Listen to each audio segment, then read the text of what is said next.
ลำเดียวเนาะแต่ว่าอยู่นี่เขาจะตัดได้4 เทื่อเนาะอยู่นี่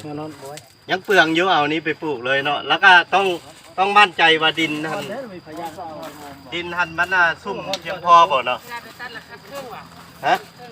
บ่เขาตัดเอาแต่ยอดนี้เนาะเอาไปซ้ำเนาะ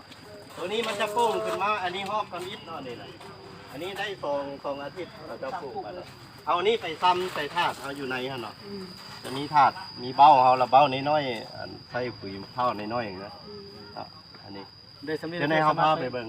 อันนี้ยังบ่ทันได้เหมาะสมเนาะเหมาะสมต้องประมาณ6 ตาขึ้นไปเนาะอันนี้1 2 3 4ได้4เนาะตัวนี้ยังบ่นับเนาะยังอ่อนโพด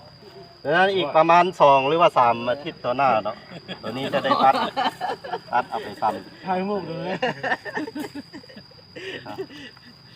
เห็นบ่ตัวนี้2 ตาเขาก็ได้2 ต้นแล้วเนาะตัวนี้แต่ว่าเขา